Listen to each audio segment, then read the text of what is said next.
E aí, pessoal, tudo bem? Hoje eu trouxe também o professor José Maurício. Como eu comentei com vocês, ele foi meu professor na universidade, ele é psicólogo e ninguém melhor do que ele para explicar para nós sobre Freud, né? Como eu disse para vocês, eu não entendo quase nada, né? Até porque ele não é muito da área da filosofia e é mais da área da psicologia. Então, o professor José Maurício vai fazer hoje a nossa aula para nós. Ele aceitou o meu convite, eu agradeço ele muito por isso. Eu vou deixar, então, ele fazer uma breve introdução sobre a carreira que ele tem e depois ele vai dar início à nossa aula, beleza?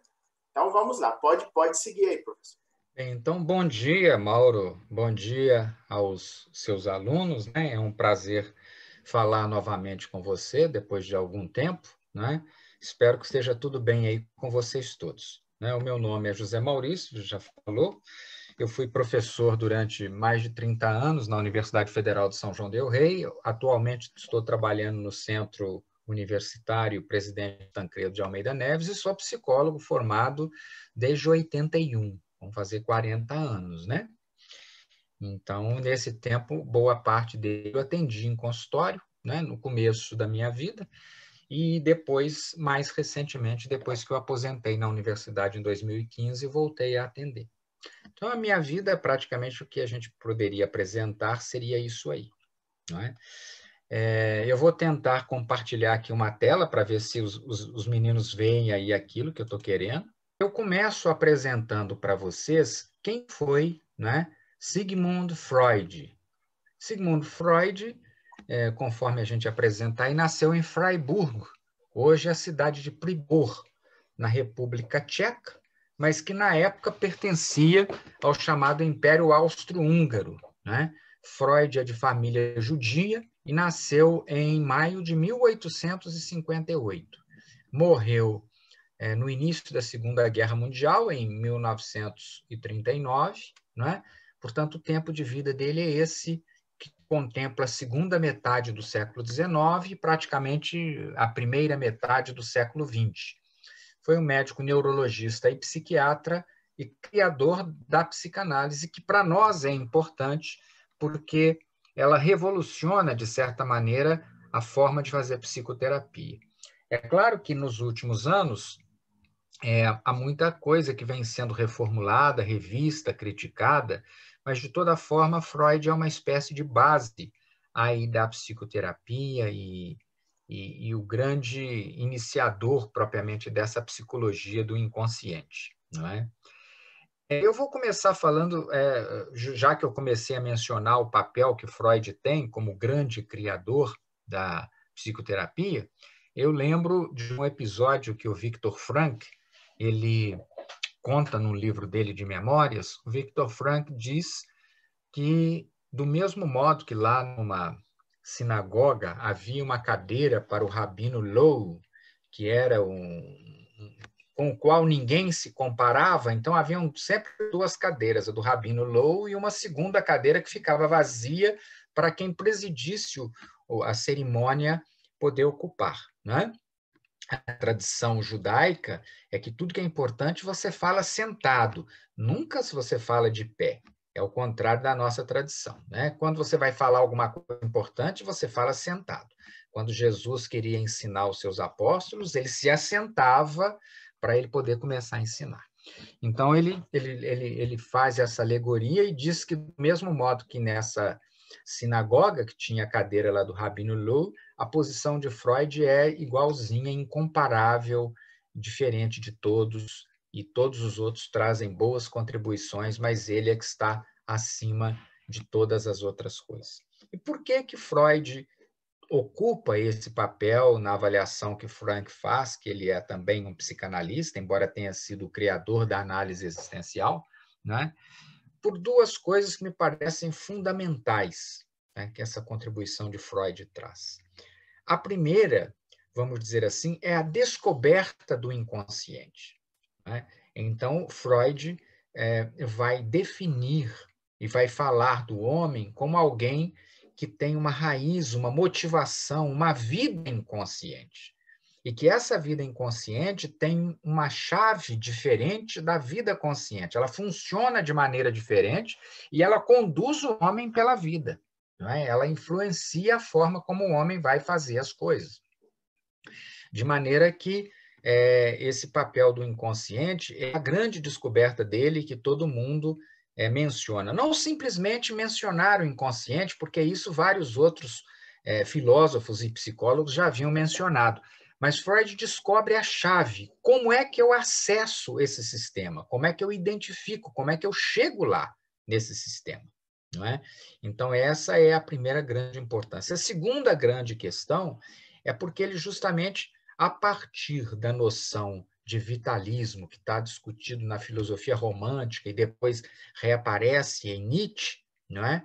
Como a vontade de poder, aquelas coisas todas, essa força irracional que, de certa forma, dirige o homem, é, teoricamente, na filosofia, a referência que justifica ou que faz com que a gente possa falar de um id ou de uma raiz, não é? Instintiva que conduz, de certa forma, o homem. Né? Então, Freud é importante por isso. Ele revoluciona a psicoterapia com a descoberta do inconsciente e porque ele renova a compreensão da antropologia humana que, desde Descartes, estava concentrada na racionalidade, e até muito antes, né? A ideia de que o homem é uma criatura racional. O que Freud vai mostrar é que o homem é essencialmente uma criatura irracional. Né? Então, esse é um ponto fundamental.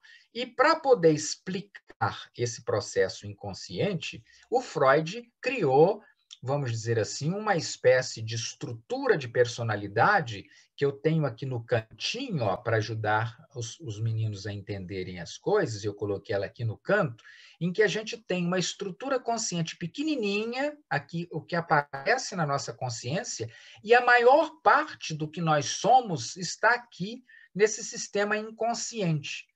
Então, você tem na consciência uma parte do ego, do eu, e uma parte do superego, que é essa noção de moralidade que a gente aprende. Mas muitos dos processos de moralidade encontram-se inconscientes aqui no superego. Não é? E muito também do id, ou dessas forças instintivas, essa está integralmente no inconsciente. Não é? Então, onde ela, de certa forma, aparece para a gente, ela está inteirinha aqui no inconsciente. Tá vendo? Então, essa é a estrutura da personalidade entre consciência e inconsciência, a partir desses três elementos que estão aqui discutidos. Isso é a força do instinto, o ego é o eu, que tem uma parte inconsciente, uma parte consciente, e o superego é toda essa aprendizagem de convívio civilizacional que tem uma parte consciente, uma parte inconsciente. Né?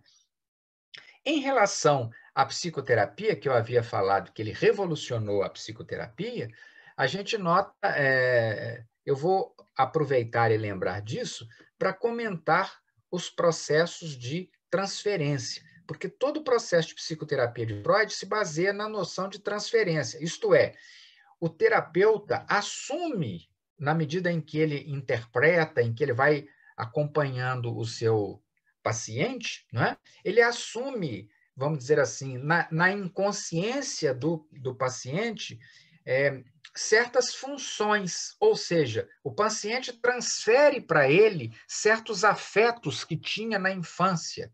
Então, ao transferir esses afetos, a pessoa tem a oportunidade de se reconstruir emocionalmente. Porque aquelas relações primitivas com pai, mãe, etc. e tal, que tem tantas confusões e tantas ambiguidades, elas podem, então, ser revisadas de uma outra maneira. Né? É a noção de transferência, né? Que é comentado aí no texto de vocês. Portanto, a questão da libido, ela faz relação com esse inconsciente, porque a libido é esse instinto de vida, não é? Que está na raiz da personalidade e que faz a personalidade caminhar, não é? E para a gente praticamente concluir isso que eu estou falando, eu quero fazer apenas duas observações para a gente encerrar esse nosso vídeo com vocês. A primeira é que, para o Freud, A origem das neuroses está praticamente entre os 2 e os 4 anos. E até os 6, a pessoa praticamente estrutura a sua personalidade no processo de identificação com o pai ou a mãe. Então, vamos dizer assim, que dos 2 aos 6 anos, a pessoa estrutura praticamente o que ela vai ser do ponto de vista de personalidade. Por isso é que lá na psicoterapia, o processo de transferência é fundamental, porque ele vai ter que reviver com o terapeuta tudo aquilo que ele muitas vezes viveu lá atrás e que ele não tinha consciência do que ele estava vivendo, ele não sabia claramente o que estava acontecendo, né? Então, esse é um ponto fundamental. E, além disso, eu queria chamar a atenção de vocês para a sublimação, porque a sublimação consiste numa espécie de mecanismo de defesa do ego, há muitos, Freud chama de muitos mecanismos de defesa do ego. Um deles é a sublimação. A sublimação é o desvio dessa força instintiva para um ato que é socialmente aceitável. Então, por exemplo, um instinto agressivo, violento, né? Que, por exemplo, estimularia alguém a matar, a abrir a barriga do outro, a enfiar uma faca no outro, né? O sujeito pode sublimar isso se tornando um grande cirurgião. Então, ele vai abrir a barriga de todo mundo, mas ele vai fazer isso de uma forma socialmente aceita e vai se tornar reconhecido e importante, vivendo esses seus impulsos agressivos sem que ele próprio tenha muita consciência disso, né? Então, essas, me parece, são as questões mais significativas dentro do tempo muito limitado que a gente tem. E lembrando sempre que, como eu coloquei aqui para concluir para vocês, que é muito difícil falar da contribuição de Freud em poucas palavras, porque ele é um homem que escreveu uma obra enorme, não é? E que ele várias vezes escreveu e reescreveu textos, então ele corrigiu muitas vezes aquilo que ele estava falando, aprofundou, retificou, mas em relação a essas questões, me parece que isso é o fundamental. Tá certo, professor. Muito obrigado, né? Ficou, pelo menos para mim, ficou assim, me esclareceu muita coisa que eu não sabia. E eu queria só perguntar para o senhor, para a gente encerrar, se o senhor pudesse sugerir um livro, né, do Freud que seja assim, mais acessível, qual que o senhor sugeriria? Bem, o Freud tem vários livros, depende muito do interesse da pessoa. Por exemplo, para quem quiser compreender os sonhos e a criação do inconsciente, o grande livro do Freud é a Interpretação dos Sonhos, não é?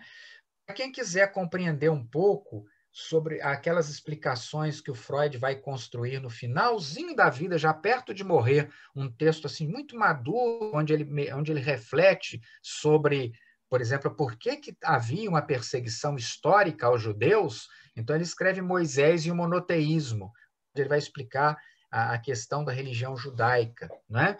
E há um pequeno ensaio do Freud chamado O Inconsciente, para quem quiser conhecer o inconsciente, não é? Então, nós temos muitos textos para quem quiser conhecer, por exemplo, esses xistes da vida diária, esses esquecimentos que às vezes a pessoa tem. Para o Freud, tudo isso é motivado, tem a psicopatologia da vida cotidiana. Então, são muitos os livros, há uma obra completa do Freud em 20 e tantos volumes, mas esses são algumas das obras mais interessantes. Então, professor, muito obrigado mais uma vez. Eu sei que o senhor tem uma agenda cheia, então agradeço muito o senhor ter participado, né? E também que os meus alunos possam ter a ideia e a concepção de que é muito importante a gente valorizar, né, esse tipo de estudo, que são estudos básicos, muitas vezes clássicos, que eles vão usar depois para a vida deles. Vamos encerrar a aula aqui. Muito obrigado mais uma vez, professor, e até a próxima. Tá bom, até qualquer hora, Sérgio.